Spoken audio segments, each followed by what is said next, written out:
Hey folks, welcome to this Alicefitter tutorial. Now imagine you have this amazing telescope called the Magic Next Telescope TMNT, and one of its discovery telescopes, Leonardo, searching for transits, actually found something, namely 3 interesting transits in its light curve. And our collaborators nicely prepared this data file for us, where we see time flux and flux error in a simple comma-separated CSV file. And the initial transit fits also gave us this information.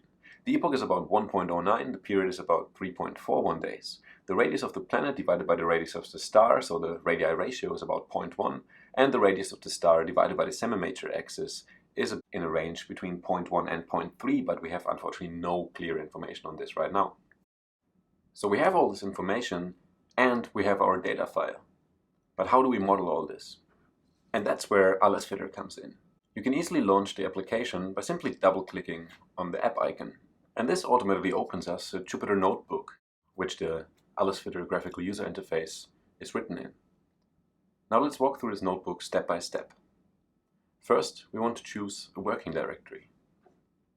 And in this case, we simply go to our desktop and we see, oh, there's the launch Alicefitter icon, there's the Leonardo CSV file, and we just create a new folder here that's going to be our working directory. And we're going to name this folder allesfit_Leonardo. Once the folder is created, the graphical user interface will automatically move on to the second step, the settings. First off, we get asked whether we want to fit planets or eclipse in binaries. Here we want to fit a planetary companion. We then give the names for the companions. In this case, we only have one in photometry, which is companion B. We have no companions in the RV. And the instruments for the photometry, we only have one, which is called Leonardo, and we have no RV instruments in this case. So then we simply click on Confirm. A new interface opens, which are the advanced settings. For example, we can choose whether we want to run the fit on a single core or multiple cores. Let's select 4 out of our 20 available cores here. Here we just want to fit a simple transit, we don't want to fit phase variations or anything. So we leave the default settings for these. We also leave the default settings for the samplers. And we have a couple of other options here. For example, we can set limb darkening loss or baseline sampling and other terms. For limb darkening, the default is quadratic limb darkening that's sampled in the Kipping parametrization in the Q space and freely sampled from there. For baseline sampling, the default is to fit a Gaussian process whose hyperparameters are optimized during the fit. And then there's a couple of other options. For example, we can determine how the errors should be sampled, whether we want to use any exposure time interpolation, whether we want to look for spots or flares or the like as well. But for now, we click on Confirm and create the settings CSV file, ignoring all these advanced features. This brings us to the third step, the parameters. Here we can set our initial guess and any error bars that we know as priors. First, we start off with the astrophysical parameters per companion. These are the typical values that every exoplaneteer knows: period, epoch, inclination, radii ratio. And these are the ones that our team has previously informed us about. Now let's just copy over these values. This is, for example, a value that comes from the transit detection algorithm that was used by the team. After entering, we also click on Fit, so we actually fit for this value, want to refine it, and we select how we want to use this prior information. Do we want to use, for example, a uniform prior, which we'll come to in a second, but for now we select a normal prior that's truncated to a physically possible regime. And we blow this up by a factor of 5 to gain 5 sigma confidence, so we're actually really sure that our true value lies somewhere within this prior. Now we move on the same way for all the other information that we have and put these in as priors for our fit. So it's exactly the same procedure for the period as we've done for the epoch. Next we come to the eccentricity, which we see here parametrized. We have no prior information on these right now. On such a short orbit, we simply assume that they're circular for now. In later tutorials, we'll explore how we can actually use the Bayesian evidence that's coming out of nested sampling to determine whether the orbit is circular or eccentric, or perform other important model comparison. But for now, let's move on with our simple example here, and we also transfer the values that we got from the radius ratio. We also want to fit for those. And finally come the radius of the star divided by the semi-major axis, where we don't really have a normal prior on those, but rather a uniform range. So we see there's a couple of options here. In this case, the parameterization that we have is our host divided by A, which we select, and we set the value to something between 0.1 and 0.3 in a uniform range. And of course, we also want to fit for this value. Finally, the last value that we haven't tackled yet is the inclination. We have no prior information on this, so let's just set it in a wide uniform range as well, something between 0 and 0.3 in cosine of inclination, and we fit for this value. And with this, we selected all of our astrophysical priors. Now we can select a couple of other parameters. There's, for example, the dilution, which is very important if you have any background objects in your aperture, which you need to account for. Obviously, we also want to look at the limb darkening, which by default is sampled uniformly between 0 and 1 in the Q space. Additionally, you could adjust the surface brightness ratios, determine whether you want to fit for any gravity darkening, stellar spots, flares, TTVs, or the like. But right now, we just skip all this. One other note is that errors and baselines are automatically sampled as well, according to what you defined in the settings file before. Now we create the parameters CSV file. This will take a couple of seconds. And next, we get asked to confirm that we actually put all the data files into our folder. So let's have a look at our desktop. Up here in the right corner is the folder that was just created for us by the graphical user interface. And we simply shift our data file into this folder. And we also see there's already been two files created here, which is the settings and the parameters file that we just created with the graphical user interface. Let's have a sneak peek at those. As you see in the settings file, there's a lot of lines which contain most of the information that we passed before, some of which we manually set, others we left untouched and they're just left with their default values. The second file is the parameters file. Again, we see these are the values we set before, for example, the radius ratio, the radii divided by the semi-major axis, the cosine of the inclination, epoch period, and the eccentricity terms, as well as a couple of more advanced features. But more on these data files follows from other tutorials. For now, let's go back to the graphical user interface. We put our data files in the folder, we click confirm, and we get a little preview of our data and the initial guess that we entered. Well, it doesn't look too bad, albeit obviously the Gaussian process is very unconstrained, as we just allowed it any arbitrary value right now. And that's actually quite a problem, and we can see that the transit fit is actually looking almost too good, and that's because the Gaussian process massively manipulates it. So what you actually would want to do is put tighter constraints on these priors for the hyperparameters of the Gaussian process. For example, constrain the typical length timescale of the Gaussian process more if you want to use it.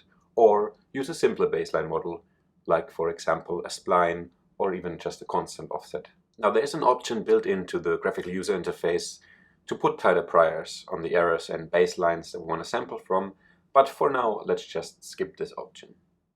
And now that everything is set up, we arrive at step number 7, running the fit. We can choose between MCMC and nested sampling.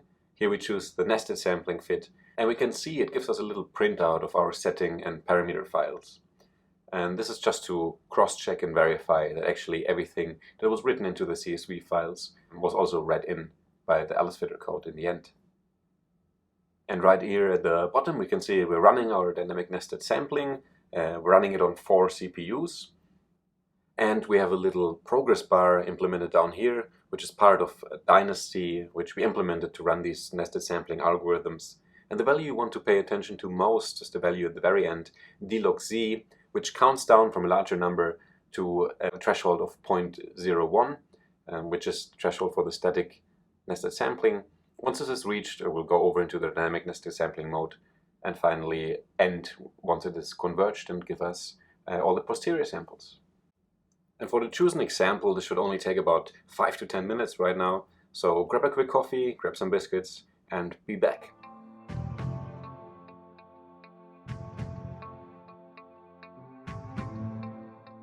Hey, welcome back, and we see our fit has converged after just about 10 minutes. You also see that the interface looks a little bit different now. We don't have the code from before here anymore. That's because I reran it in the meantime, because I wanted to include the true values overplotted as red lines into our corner plots and trace plots, so we can compare what the fit found versus what actually was injected into the system.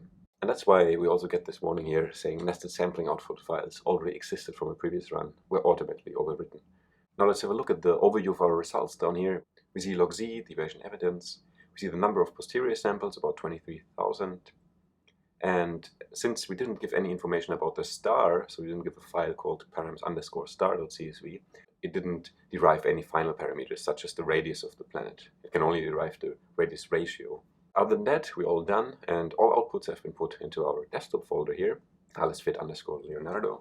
So now let's have a look what this results folder contains. Let's go through it one by one.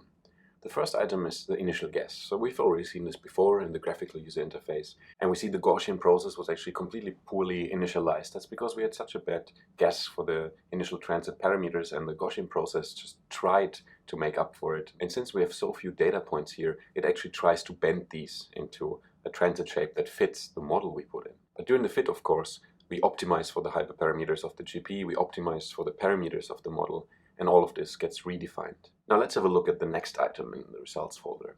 We see the log file. That's basically what we saw in the graphical user interface already. And there's another log file which just kept track of the results that were printed out. More interesting is now the corner plot, which actually gives us insight into the parameters and the posterior samples. Let's start off one by one. Up here we have the radius ratio, and we see even though we started off with a prior that was about 0.1 plus minus 0.05, so a very wide prior, we found a very nice narrow solution which is very close to our true value. Now the second parameter that we have here is the sum of the stellar radius and the planetary radius. We put in a uniform prior on the stellar radius. As you remember from our, this got automatically transferred into a prior on this parameter here.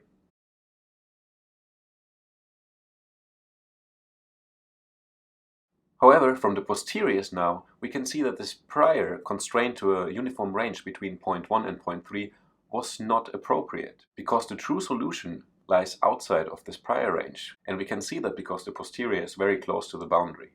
So ideally you would want to rerun this example with a more appropriate prior.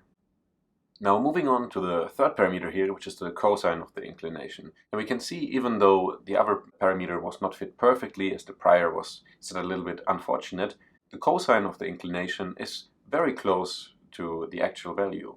And this is despite of the fact that, again, we sampled from a very wide uniform prior between 0 and 0.3 on the cosine of the inclination.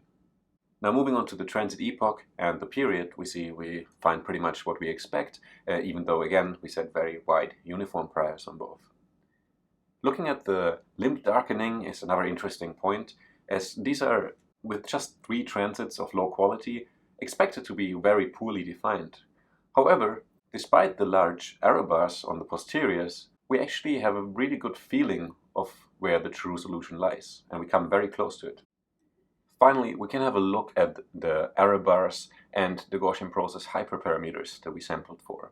We see the Gaussian process hyperparameters are quite poorly defined, which is quite what we expected from such limited amount of data that we gave it to train on. Once the transit model is really well defined and close to the true value, the Gaussian process has not much to correct for. It has no out-of-transit data in this case, where it could actually be constrained on. So in conclusion, it might have been best to actually use a simpler baseline and red noise model, for example, the hybrid spline option that Alicefitter offers. So you see, there's a couple of things that you always have to be aware of and careful with when handling exoplanet data modeling. Now let's look what the other data files in our results folder mean. This gzip pickle file here contains the matplotlib data for the final fit. The next file contains a series of LaTeX commands that you can put at the beginning of your publication-ready paper and then include in the text. This file here includes a LaTeX table of all the results that you can simply copy-paste into your Overleaf or other LaTeX editor and have a publication-ready table. And this data file here is a CSV table of exactly the same information, but it's a machine-readable version of it. Finally, the last valuable plot that we should look into with a bit more detail is the trace plot generated by a nested sampling algorithm. You can again see all the samples that are drawn in the beginning from our prior and in the end from our posterior function. And the red lines again indicate what's a true solution. And as we already explored in the corner plot before, we can see even though we set very, very wide priors in a lot of cases, we find that the posteriors match the true signal very well. And with this, we move on to the last file in our results folder, which is simply a gzip pickle file, which saved all of our nested sampling steps. And if we had run an MCMC fit instead of a nested sampling fit, we would have roughly the same file structure in here. And this concludes our video tutorial for the crash course on Alicefitter. Please go ahead, explore the other example codes and tutorials, and we hope you enjoy the software. Thank you very much.